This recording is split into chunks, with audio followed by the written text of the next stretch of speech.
foreigner months because I've been thinking about it for a long time, but I couldn't find a singing teacher. And then suddenly I found, it turned out that someone that's in Rob's mum's art class was a singing teacher, but I would... Things both say we argue about. So, and it depends which band it is as to who gets their way. So, Swansea Sound is more my band because I wrote those songs. So only the singles go onto Spotify as a way of saying we're here.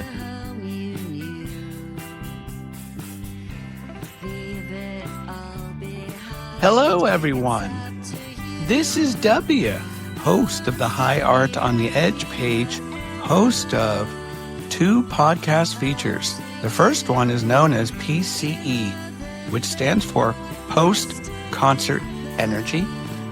And the one you're listening to right now, Surprise Cast. Oh, we have some surprise guests here in the studio.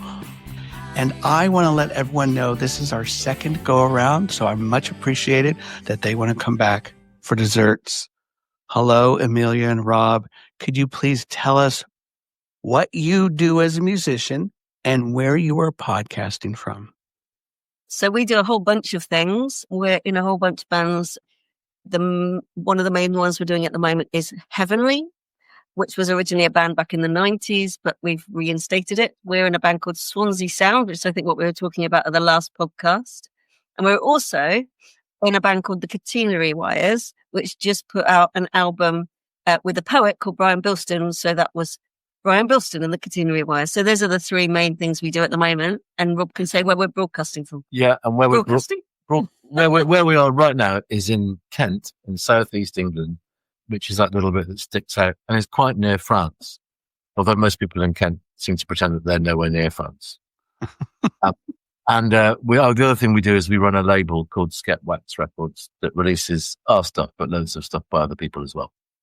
Thank you so much for that really lovely introduction. Before we get into your music, I want to start off the conversation with this. Just before I got on the screen with the 2 of you, I was watching a movie called Saving Private Ryan, directed by the great Steven Spielberg, with a phenomenal cast. Of course, Tom Hanks, Barry Pepper, Tom Sizemore, and many more. The first 23 minutes of this film, pretty much unbearable, as it retakes and kind of retraces the steps on that fateful day of Omaha, and very pivotal moment for the Americans and the war.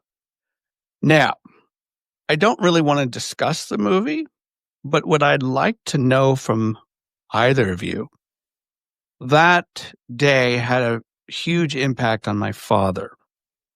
And that day also had a huge impact for millions of people, like 9/11. So tell us a day that lingers in your mind, pretty historical day. As you were talking about it, I was thinking about my father's reaction to events like that. I mean, he was too young. He was called up, but it was right at the end of the war, so he didn't have to do anything. He ended up sitting in a camp in Wiltshire playing cards with some friends most of the time, so he got off pretty lightly. And he was technically in the RAF, although he never left the ground. But the reason I bring it up was that years later, when there was the Falklands War, and Argentina had decided that they were going to get the Malvinas back, and the British, particularly Margaret Thatcher, decided they were going to send a task force, the Navy, to retrieve it. And it was a very bad time. It was a very jingoistic time. The tabloids went crazy with kind of anti-Argentine.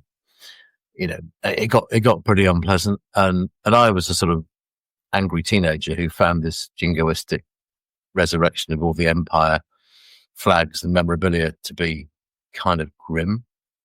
And I thought my dad would agree because he was quite a left-wing person. But actually, when I saw him watching the boats leaving, I think it was Plymouth or Portsmouth, to head out to head all the way across the Atlantic to the Falklands or the Malvinas, and he was crying. And I was like, Oh God. And it was a memory from the war. The Second World War had been triggered. He hadn't had to see people going off on that uncertain, frightening journey to who knows what. I don't think he'd really witnessed it or experienced it since the war, and it really affected him. And it was quite humbling, really, because I was feeling a bit superficial and cross about this spectacle, and he was feeling something quite different that I didn't understand, or didn't understand then.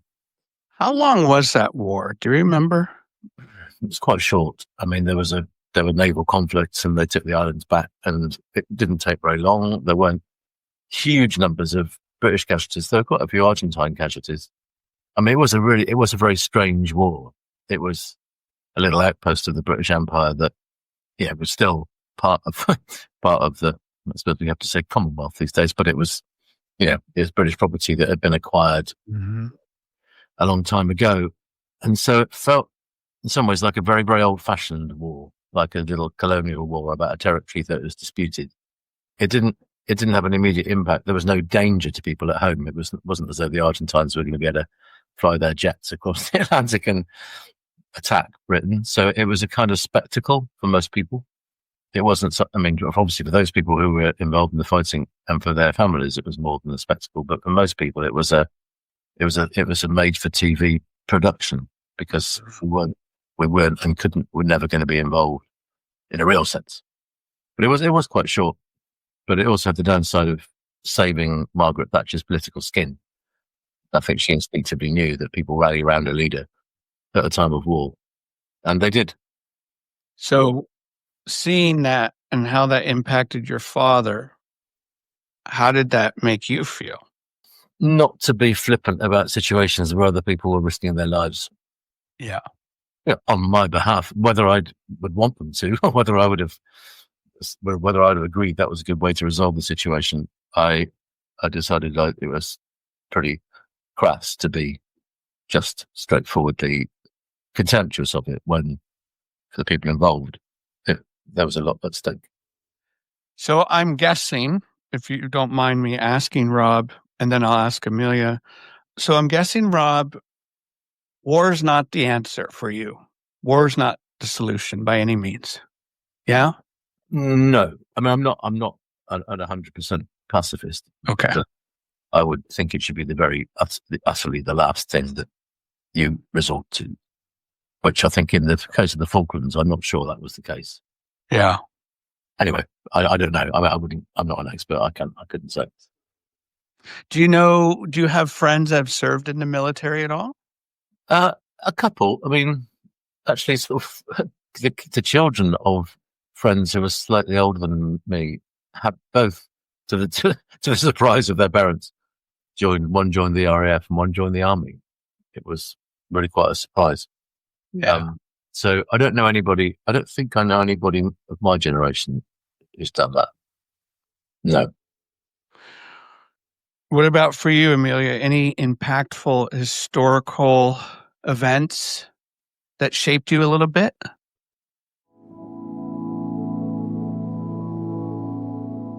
Before Amelia answers this question, I want you to think about the revival and evolution of the band Heavenly.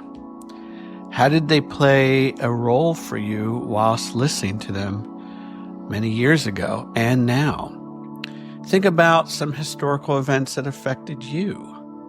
And what do the role of politics play in your life, either as a musician or non-musician? And finally, think about the influence of AI on creativity and the future of the arts. Enjoy the rest of my conversation with the dynamic duo.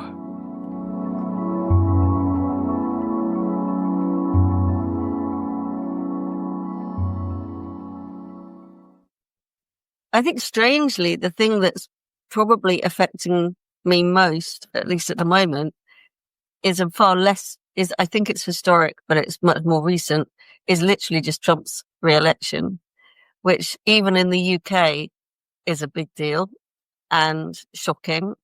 And it kind of does take up a lot of our mind space, and I'm sure it does in America as well, and actually is ending up in quite a lot of our songs, the songs I'm writing at the moment. So it's, I mean, for better or worse. So yeah, I think in a much less inspiring way than Rob's story, it's a depressing story, but yeah, that's probably had the biggest. This probably had the biggest impact of any historical event ever. I mean, I really remember 9/11, but I don't know whether it affected me personally so much as this does. What about the aftermath of 9/11, that 2 to 3 year period when so much was going on? Yeah, I mean, it was all really shocking, and but it actually.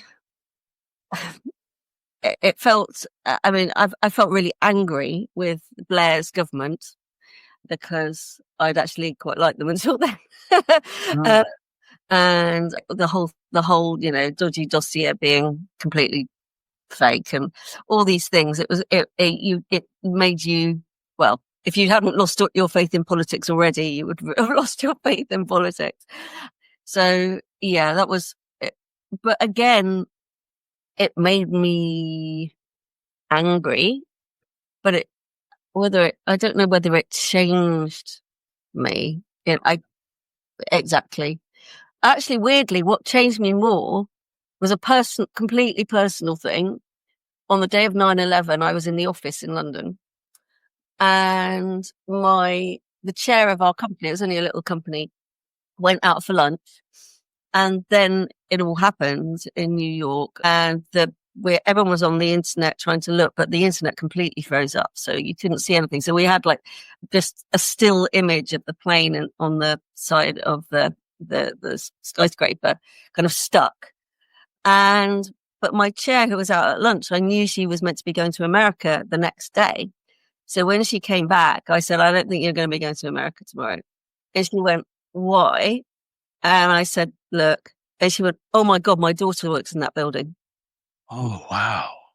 And so she went into a state of complete, kind of complete, trying to, she was very, very worried and upset. Anyway, she finally managed to get hold of her daughter, who in fact on that very day had been sent to work in a different office of the company. No way. On Times Square. So she was actually entirely fine, but lots of her colleagues were not. But anyway, and so that was all the whole thing was so obviously so extreme. And we didn't know whether this was the start of something that was going to happen worldwide. You were there on that day. You had no idea if that was going to be it. And I worked kind of in the city, really, in London. And I was about to leave the company and we wanted to go and take on a much more responsible and senior job where I really, it was all about showing leadership. And actually on that day, having had that experience with the chair, I just kind of went, I've got to get out of here. And I left and I got on a bus to South London where we lived. And as I was crossing the bridge, I both was like, they're not going to bomb South London. And oh my God, I just left my office with lots of more junior people in there. I was actually at that point the most senior person, and I just abandoned them without giving any leadership whatsoever because I was too freaked out. And so I think that was a lesson to me. It was kind of a lesson. It shows that you were correct not to take on a military career. I was definitely well, I was probably wrong to even take on any sort of leadership. Where do your politics come from, Rob and/or Amelia? Is that something that was passed down from your parents? Something that you observed often? Yeah, I think in my case, to some extent, it's passed down from my parents. They were both mild-tempered socialists. So was my grandmother, who I was close to. We were all atheists. There's like proudly 3 or 4 generations of atheism. So it was a kind of comfortable working class upbringing with people who were aspirational. They were very keen that I got an education, that my sisters got the education that they didn't have. But also there was a kind of, my dad was a rural person. He never lived in the city, and he was brought up in the countryside, went to school on the back of a hay cart kind of person. And foraged for food and made his own wine. He was a sort of very independent, but left-leaning sort of, I suppose we were more like left-wing peasants than left of the proletariat. So we were very contemptuous of the royal family, of the kind of flunkies who genuflected at the royal family, landowners, because we lived in Gloucestershire and there's a lot of private land. Okay. And indeed, the man who's now the king, Prince Charles, lived in Gloucestershire. So there was a kind of culture of, among some people, there's a culture of rural deference and excitement about seeing people on horses going to kill foxes. That whole nonsense was something that he hated, and so I hated it too. So yeah, that was my background, which has probably shaped me quite a lot. I mean, to treat people as equals at all times, not to kowtow to people who appear to be powerful, and not to condescend to people who, for whatever reason, are less powerful than you. Amelia? So I find it slightly depressing, your question, on the grounds that yes is the answer, but actually I kind of feel like my politics should have come from me. But actually, you're right, almost certainly, that my politics come from my parents. They were left-wing, but not as left-wing as yours. And yeah, my dad actually stood to be a Labour MP once in a seat that he knew he would never win. But he ended up being involved in this thing called the Lib Dems over here, which is kind of the central party. But he wasn't very involved. He was in advertising. So he was kind of trying to help them think about how they might market themselves more effectively. Yeah, exactly. But yeah, kind of pretty different kind of upbringing, I guess, but similar politics. So how do you feel about other artists incorporating politics into their music? Well, it's hard to generalize about that, because some people do it well and some people do it not so well, I'd say. On the whole, I like it.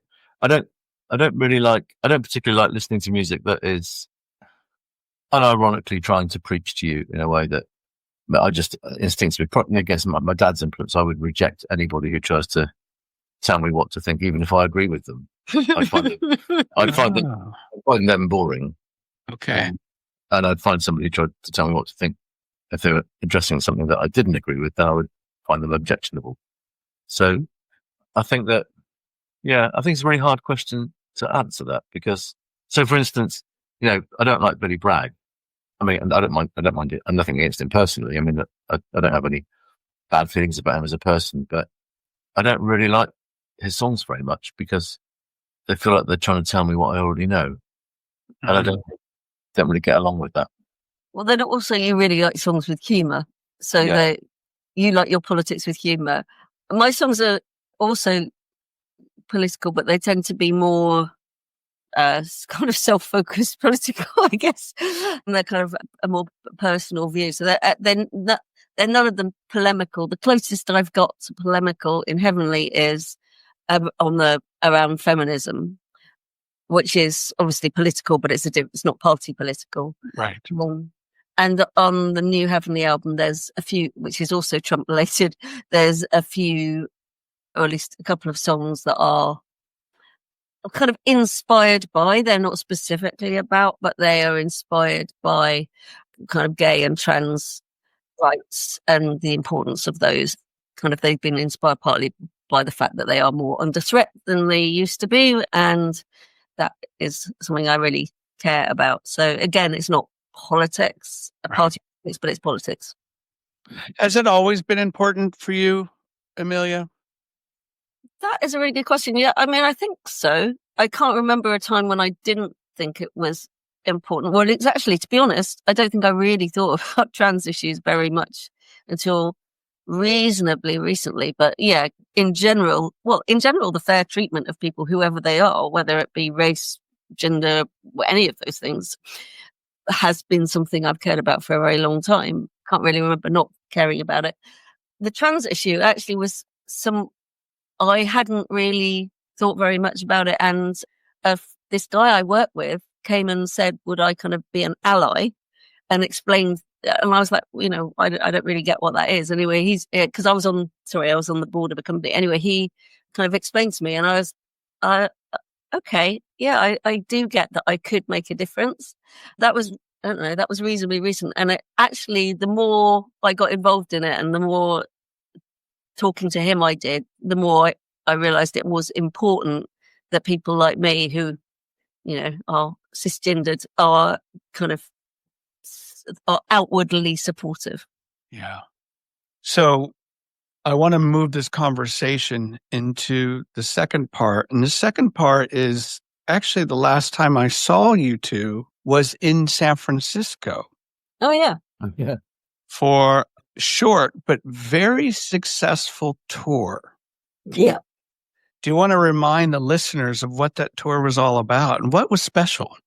Well, it was Heavenly coming back. It was the first time Heavenly played on the West Coast of America this century. So it was a long time. And it was the culmination of us having reissued records. And we were just starting to write new songs at that point of that tour because it just felt like a natural thing to do. And so what made that tour, well, it was quite an emotional tour because we saw lots of people that we had not seen for a very long time. We played with bands that we've loved.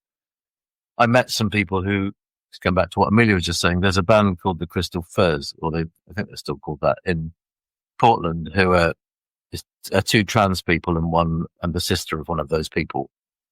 Anyway, they're a really good band. I really like them. And I met them online during the pandemic and then invited them to do some backing vocals on the first Swansea Sound LP because I liked them and because I think we were reaching out to people who we thought were doing cool things and they were doing cool things. And so the song, it wasn't directly about trans issues, but it was a political song about the kind of older white men who don't want to hear other voices.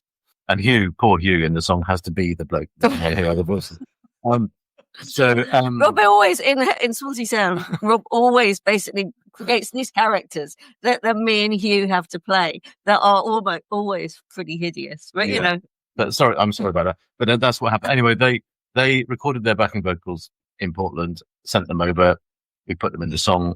The song was called Freedom of Speech, and they even filmed themselves a bit so they could be in the video. And that was that. But then, of course, we're in Portland and we met them for the first time. It was really quite moving. I felt I knew them quite well, but it's always strange when you meet people for the first time in real life when sometimes they're a lot taller than you think. Yeah, there's all sorts of surprising things. Anyhow, we got them to get on stage and sing that song with Swansea Sound. And it was they were quite nervous and a bit scared, but actually it was kind of joyful really that we were now in the same place doing this thing together. So that was quite a good example for me of what made it quite a significant. I can only speak of the San Francisco show, but here's what I clearly remember. Okay, so it was a hell of a lineup. You threw in the Umbrellas from San Francisco, great band. Yeah. I just remember the thunderous applause, the reverence for all of you on that stage. I remember the sound quality being top notch. It was like the perfect night. Oh, That's my memory of San Francisco. I didn't go to any other shows, but the energy was very thick, palpable. The buzz in the air. It was just so lovely. I think that actually was more my memory of it, the whole thing as well. It was really exciting to go back. I mean, to go back to America generally. Heavenly was always kind of bigger in America really than here, and had a different kind of feel in America. We felt more like we were part of it feels like we were part of the indie scene, but the indie scene was a bit more punk rock in America, a bit cooler. And we had a load of friends there, lots of bands that we really loved, and we actually tried to play with bands throughout that we kind of we loved. But then I think it was just amazing how many people came out, and we suddenly realized that kind of Heavenly was quite important to really quite a lot of people, and people were quite emotional, and we were playing pretty well and we were having good fun. So all in all, the whole thing was pretty incredible. I mean, I'm now slightly terrified that if we come back, it'll seem like a whole, it's them again. Those guys. Yeah. So that's right. Huh. Yeah. No, that was a great show. And how many cities did you actually get to? It's only about 6 or 7. Okay.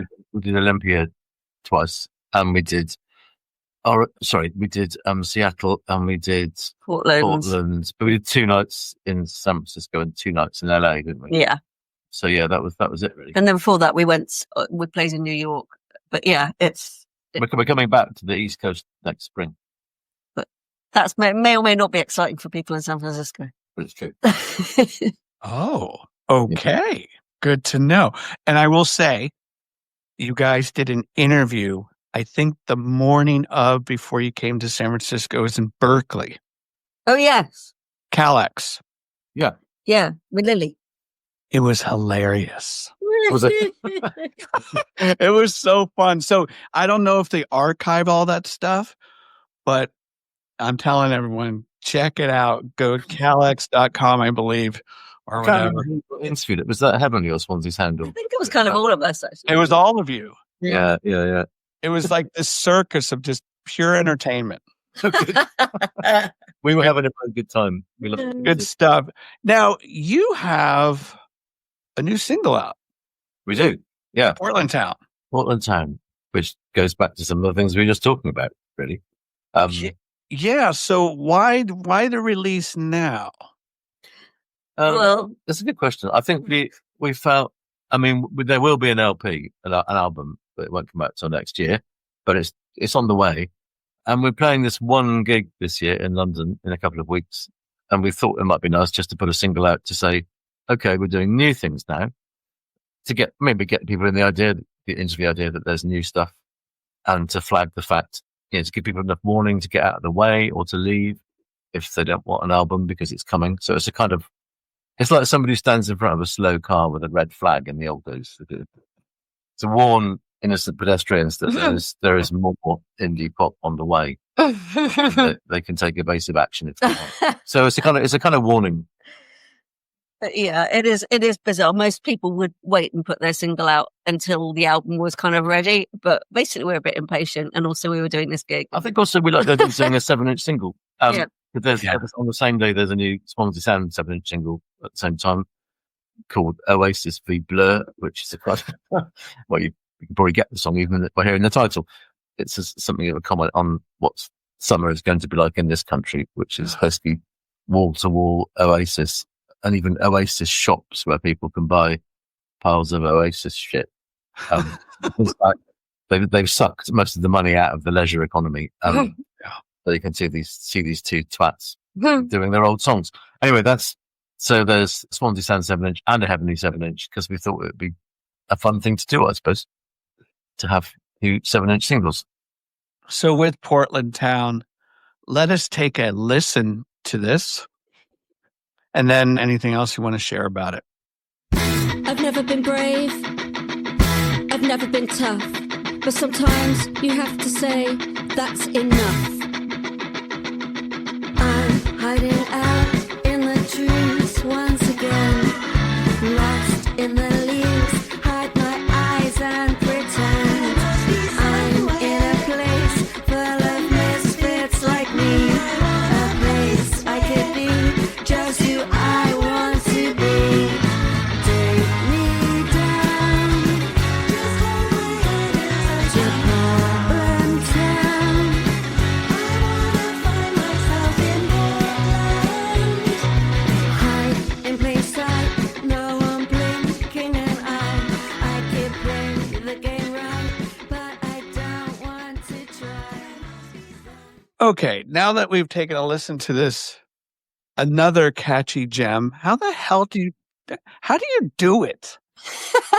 It's like, I mean, I say this with great respect, and the Orchids do the same thing, Wedding Present do it. I just don't understand. It's like, I know it's not just the formula, so don't tell me that.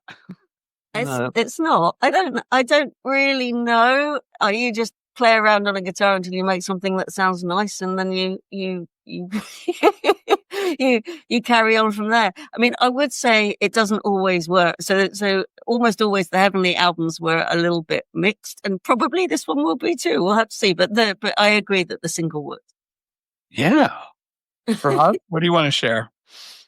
Oh, well, I'm just the bassist on that record, so it was a pretty good bass line. I'm kind of happy with it. There's the second chorus. I think it could have been a bit more skippy. But the only other thing I'd share about it is that the B side is a cover of a song by the Only Ones, who were pretty much my favorite band for a while when I was young. Someone who cares? Yeah. Okay. Yeah.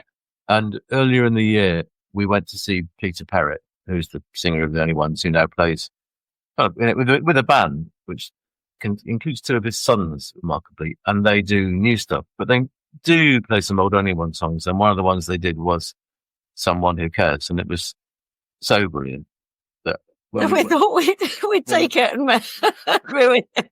yeah. So we thought we'd do it. I think we've done okay. I think we've done obviously it sounds pretty very well. different because it's two women singing, and it feels different, but It's Yeah. tricky. We wanted to do a cover partly because I'm not writing songs that fast, so we didn't want to sacrifice a song on a B-side. and But also I actually, think that we wanted something that was just on that record. Yeah. So, well, exactly. So it would have been otherwise it would have been a new heavenly song, a rare new heavenly song, which was only on the B-side of that record. But so we just agreed we were going to do a cover, but we've talked a lot about quite a lot of covers, and you end up thinking not just whether you like the song, but whether you as a band can add anything to it and kind of make it your own. And there's an awful lot of songs that are either kind of too different that you would just make terrible, or that are too similar, in which case there really isn't that much point. So it felt like it really hit that nicely. Did you play either of these two songs on the tour when you came to the States? We did play Portland Town, including in Portland. I can't remember if we didn't play. We had about 4 new songs that we were doing at different places. So I don't really remember exactly what we did where, but So how much preparation went into that tour?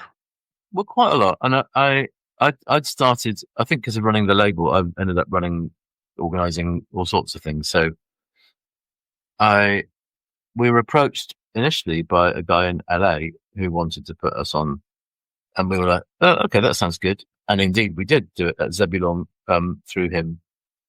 And then it only really made sense to play LA if we could, do a tour of the West Coast. Yeah. So at that point, we got in touch with an agent who helped us organise those other shows. But everything else, we do our own transport. So we do all the flights and it wasn't hard we had lots of places to stay because we had so many friends. So we quite often stayed with friends, but we organised the accommodation and we rented the van, and we don't really like having anybody else doing that stuff for us. So we're better off doing it ourselves. And it was really, really good fun. And it was Swansea Sound as well, which only means 2 extra people because it's just Hugh and Bob make up. Yeah. well, Suddenly you've got Swansea Sound as well. So it was both bands. the only other prepping that we did, apart from practicing the songs, of course, was I finally, after a really long time, had singing lessons because I was a bit nervous because I was really, I wanted Heavenly to be good. I've sung loads of Heavenly gigs historically with a very raw voice, but I wanted, I thought if people were really coming out and hadn't seen Heavenly for 30 years, it had to be good. But also I was singing in Swansea Sound where I kind of holler on every night on the same night. And Heavenly shows were quite long. They were like about an hour and a quarter. So I was thinking day after day, I'm basically going to be singing for 2 hours a day. And this could be quite destructive of my voice. So I actually went and had singing lessons to learn how to make my voice resilient. So that actually was really brilliant. And I'm still having the singing lessons partly because they're really fun. I had a session of physio for my prep from holding fingers.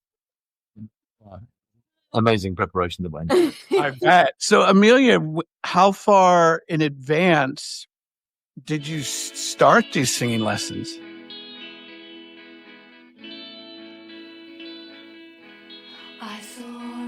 Not that far in advance because I've been thinking about it for a long time, but I couldn't find a singing teacher. And then suddenly I found, it turns out that someone that's in Rob's mum's art class, it was a singing teacher, but I found. There's a couple of famous novels which tell themselves backwards. I think Time's Arrow by Martin Amis is one of them. I sometimes think that that's what we do. So having now spent, I don't know how many years in a band, Amelia is now having some Yeah. which is perverse. Better late than never, I say. God, you guys are busy. And Rob, do you want to tell the listeners more about Skepwax, please? Yeah, so it is busy, and the most recent thing we've done actually is a co-release with Slumberland Records, who we've known and admired for a long time, and there's natural overlap. And so Janine's and Lightheaded are these two New Jersey East Coast bands that we just came out this week over here and over there. So there's these two albums, and they're coming over here very soon. They're playing at our Weekender. Janine's on the Thursday and Lightheaded the same day as Heavenly. And then they're going off on a little tour around the UK, which I've helped organise. And we indeed are going to be the drivers, because they clearly didn't feel very confident about getting themselves around. And I thought, oh, it'd be quite nice, just a week of going around and going to gigs, but not playing them, Yeah. hanging around in the back like a sort of creepy A&R guy. That's my idea of a holiday. So that's that's what we're going to do. But it'd be sweet. They're great. I mean, we know them all quite well because we play gigs with them and they're friends. So I think it'll be good fun. So that's the Skepwax thing. And They haven't yet seen my driving. It's best. yeah, they might change their minds about That's good. Are they going to change their mind? well, talk about needing a red flag in front. So, and then we've recently put out this LP by the Catenary Wires and Brian Bilston, which is a bit of an adventure because it's spoken word mainly with songs. They're pop songs, but there's a man talking. And we're doing quite a big tour with that in the UK in November. Brian's he's quite a big name. He's become a very popular and quite, I don't know if you call him famous, but he's got a lot of fans. He's the only person we know that played Glastonbury at the weekend. yeah. And he's the only person I know, the only poet I know who's been able to give up his day job and make a living out of it, which is quite unusual. So that's been quite an exciting adventure. And the making of the LP was really good fun. It was totally different from anything else we'd done before because the poems already existed. And I had to try and work out what the song would be that might look as though it yielded the poem. Or, if you know what I mean, they had to have a correct relationship. Yeah. And it's quite a hard thing to get right. It's kind of working backwards as well. Yeah, it is working backwards. But it was really, really good fun to do things. We've never ever written songs where the words are already there. We nearly always do make up a tune and some chords that please us, and then the words come shortly afterwards, or something. So quite a long time afterwards. A long time afterwards. Well, I love on the cover, I love the drawings, but it's made by humans. Yeah, you can. Yeah.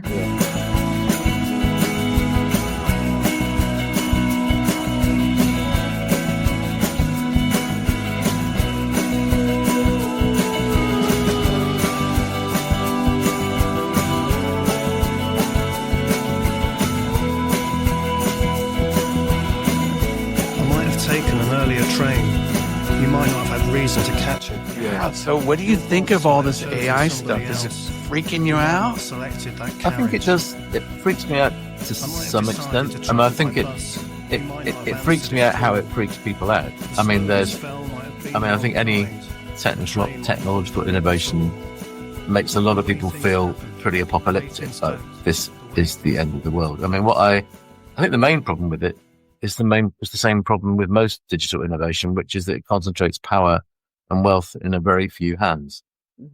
I did find myself really fuming at that. What's that opening I go? Sam Altman, where he does a press conference when they just made a novel. The AI had written a novel, and it sounded pretty tedious.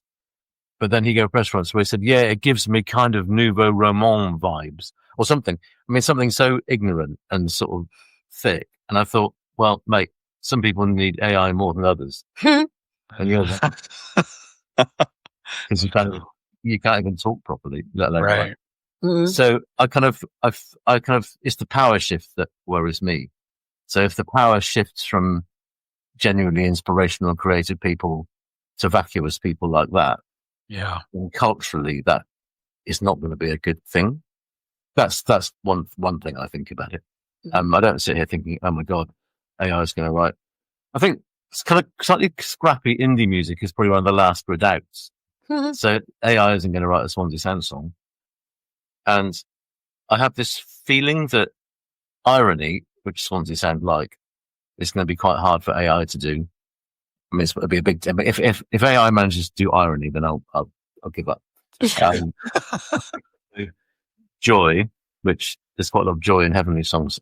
I'm not expecting to hear a lot of joy. Yeah. Why? Amelia, does it worry you? It does worry. I mean, I think there's actually positives about it as well, but it does worry me. I mean, it worries. There's the creative side. I worry about people being able to carry on support. I mean, it's been hard for a long time if you're creative to actually pay yourself, but I think it's going to make it ever harder to do that. I really worry about a generation of young people that include our children that are, I'm sure in the end, it'll all be fine and everyone will work out, there'll be a whole bunch of new jobs and AI will just be a tool you use. But there's going to be a big dislocation process. And, I think it could well be that for the next 10 years, there's like no entry level jobs for, 19, 20-year-olds who want to get on the job ladder and they're all not going to get trained. And I don't know. I mean, that's the sort of thing I worry about. But then I'm an economist. The other thing that is quite possible is that it will gradually dawn on people that it's a bit more crap than they hoped. Then there'll be a stock crash. There'll be a depression based on people having invested too much money in something which actually wasn't all it's cracked up to be. Yeah. I mean, it clearly is brilliant at doing some things. I do wonder whether it's really actually going to, in terms of music, it's going to make that much difference. Because I think in the end, the people that want to the people that want to listen to music are people. And so AI is only going to get anywhere in the music world if people want to listen to it. And I think people are going to not be that keen on listening to it. They don't mind it in the background. I was reading an interesting story today about there's this Americana band who it looks as though are an AI creation. So it's these 4 people who look sufficiently whiskery and appropriate who play music, which it looks as though it's generated by someone, we're not quite sure who, but you have a feeling that Spotify might be a hand in it. So that the streaming revenue that is already pitiful and that finite high, this AI generated music is taking quite a lot of that. Yeah. Yes, I heard it.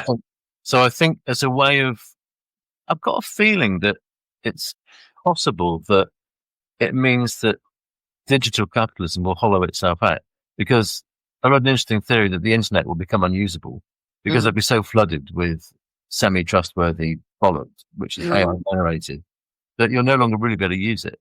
And also, if you start to realize that half the music on your playlist is AI generated, I think it might actually, I mean, it'd be very satisfying if these idiots managed to kill their own goose. And so I think it's quite unpredictable where it will go, whether people will feel the need or the urge to look or to step away or to disconnect from those services and reconnect with other people in different environments. It might be the revenge of the real world. Yeah. I don't know. Well, it's interesting because as I speak with other artists, some are hitting the panic button. Some are it's going to turn out just fine. It's going to create new jobs. Everyone has a total different opinion. And it's fascinating that, and being from the educational world, I'm wondering how this is going to truly affect teachers and their writing. Yeah. Those programs. Yeah. Yeah. So many kids now, particularly high school, middle school, high school, college, you can go on TikTok and you will see kids celebrating how they used AI and how they circumnavigated around not being caught. Yeah. No, because it's cool not to be caught. One of our daughters is studying politics at university, and her course was meant to be all based on assessed work, but they've changed their minds. They're going to make it exam based instead because they just feel they cannot hold the line against AI generated essays. But then I was talking to her about it, and it feels like the way it's heading is that kids will get around it one way or another. Sure. And they'll do their AI generated essays, which will then be marked by AI. Hmm. So you end up in a situation where you just have AI talking to itself, Yeah. and the teachers and the pupils sitting back and watching as this conversation between AI and AI goes on. Yeah. It seemed like a fantastically sterile place to Yeah. that, and hopefully also a sort of a place which doesn't really have much of a long-term future, because who wants to sit around while AI talks to itself?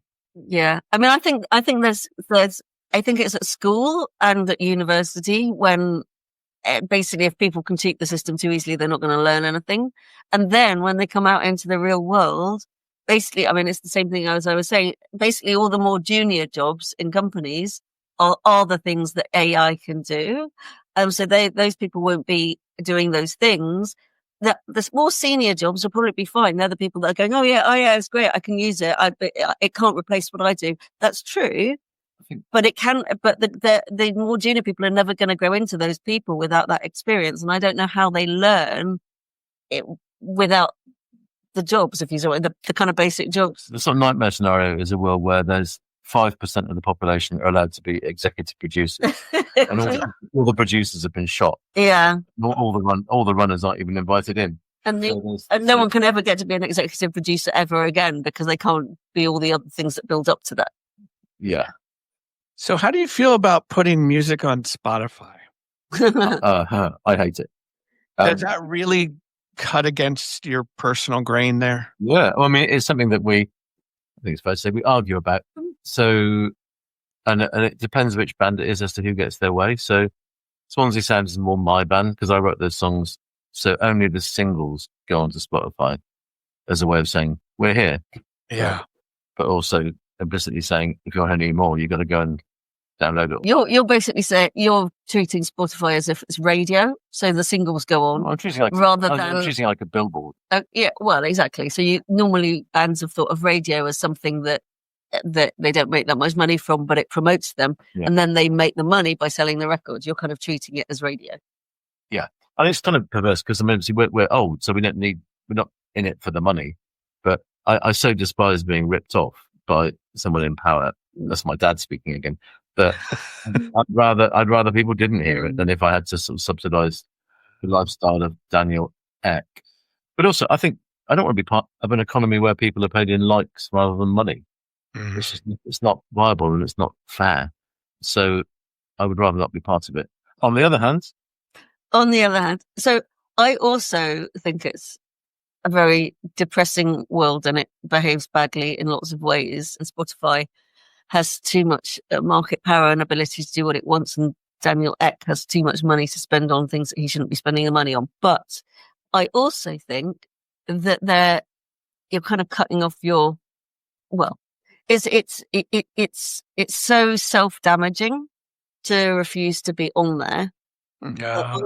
I want to be on there. And in fact, Heavenly, one of the reasons Heavenly is popular again, I think, is because Spotify's algorithms kind of have really fostered Heavenly, and Heavenly is now doing really well, and then lots of people discover it. Yeah, I don't really buy that. I mean, it's true, and like we're one of those old bands that are hoovering up some of the pitiful earnings. Yeah, but to get excited about that is a bit like a peasant being excited about winning the lottery. I'm not excited about it. It doesn't happen to most. Well, I'm a bit excited about it. You are, but you look at the time.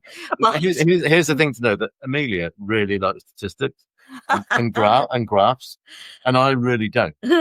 So quite often in the morning, she'll take a little look at her phone. I know what she's doing. She's looking at her little algorithms, and then later on, maybe there's a Heavenly practice, and she's like, "Ooh, I think we should play Me and My Madness." And we're like, "Why that?" And she's like, "Well, there's a lot of people listening to it in Poland at the moment." So that, if you like, is a kind of, you can see where we differ. Yeah, that is true. What I would say is, and this is what I kind of do for a living in the real world, I think they're kind of unavoidable, these people, the Spotify's. So Rob does avoid them. And actually, to be fair, you probably sell more records. Swansea Sound probably sell more physical records because you can't get them on Spotify. So there is a balance there.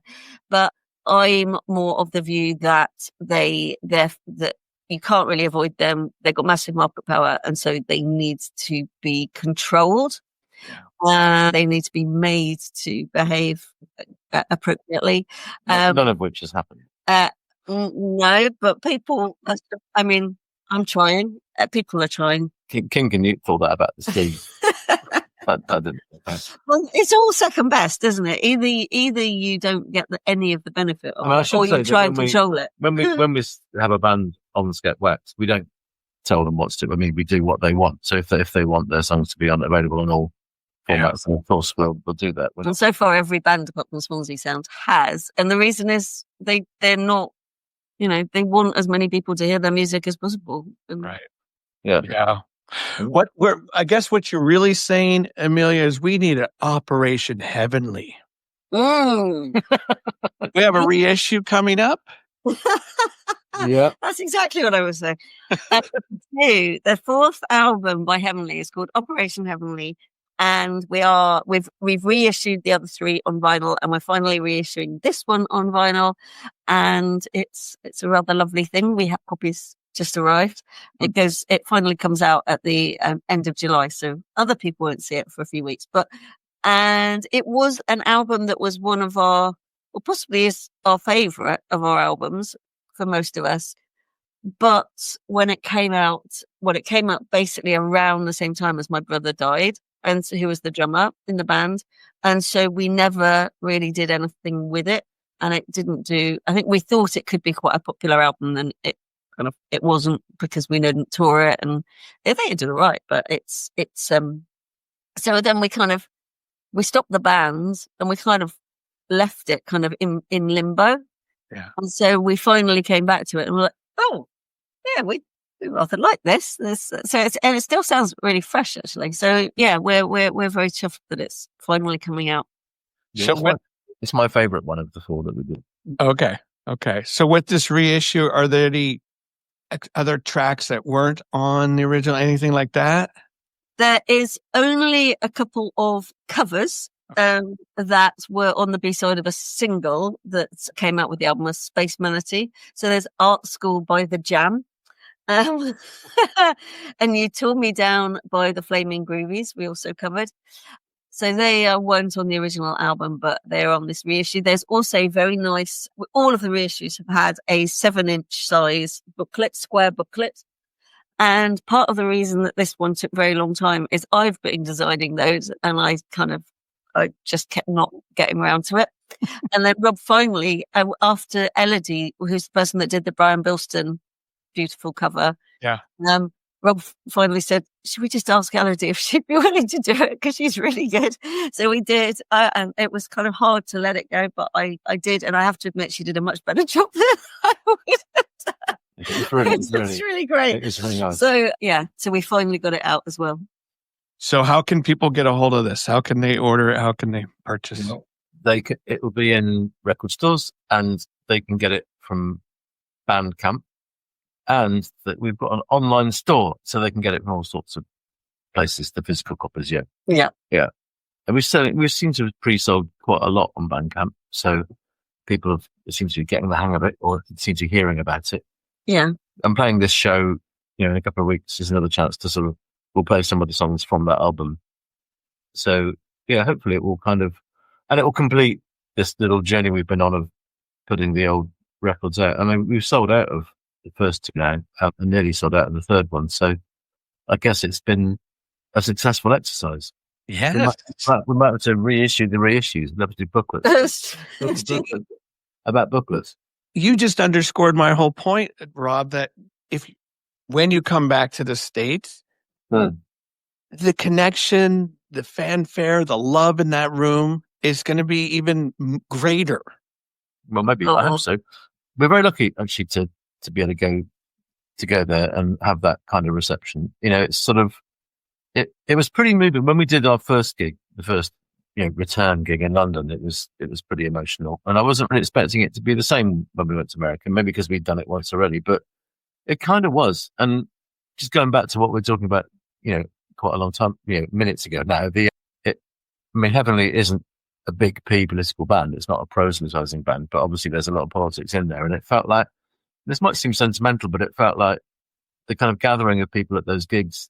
It did feel like there was some kind of solidarity there, which is that although not everybody in the room would have agreed with everybody else in the room, it felt like there was a shared sense of Yes. what is good. And that I found kind of, I don't know if political is the right word, but it's sort of verging on it. Is that if you get enough of the right kind of people assembling in a place, then as individuals, they feel stronger. Yeah.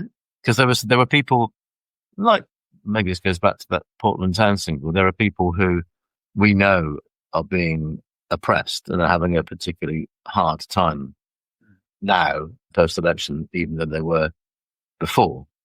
The kind of minorities in, not just in the States, but I'm thinking about the States, and I kind of felt that when people like that were at a gig like that, they felt they weren't alone. Yeah.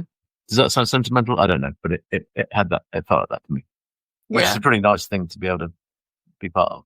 I think the other thing that was really nice about the shows, I mean, A, there were some young people, which is great, but B, the older people, it really felt like, I don't know, it was marking something in their lives. Like they were meeting, often people were meeting up with people that they just hadn't seen for 20 years and kind of, they were like, whoa, I mean, a bit like you were sad that you didn't see Orchid there, Keith. Lots of people were meeting, old friends, and it felt like actually Heavenly was in a way just the pretext, but for this kind of rather wonderful thing that was happening. But we were happy to be that pretext. We were like the soundtrack for something that was going on. Yeah. By the way, if any Orchids show up at gigs on the West Coast in the future, I will warn you. So it's quite unlikely, but just in case. And I'm going to say one more thing about that show, and then I'm going to shut up. But I will say, I don't remember a lot of cell phones being held up. No, that's interesting. That's true.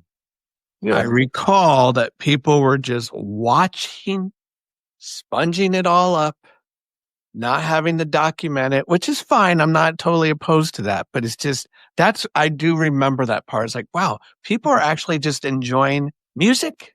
I hadn't noticed. You're right. I hadn't clocked it at the time, but there wasn't a lot of that going on. I don't remember. I mean, Kathy did it on stage, but I don't. Yeah, that's very. I don't know what that means. Maybe, I don't either. Maybe I know what it means for me because I'm on the shorter side. It means I don't have to bark in their ear to put the damn phone down. Yeah. I don't mind when people hold it close to their chest. I have no issue when there's that. Yeah, and then they're moving. I'm like, oh, come on. Anyway. All right, you get the final word. Anything else you want to share? Tour dates, reminder of the releases, all this. So the Heavenly single, Portland Town, and the Swansea Sound single, Oasis v Blur, they're both come out on the 18th of July. Operation Heavenly comes out on the 25th of July. And then this LP, this LP that we've been warning people about, is scheduled to come out probably late February. And when it does, or even if it doesn't, because we've set it up now, we're planning to come to the East Coast of America in April. Haven't got the exact dates yet. And then we would hope to come back to the West Coast sometime after that. We have to do it in two goes for various reasons. Various of us can't be away for too long.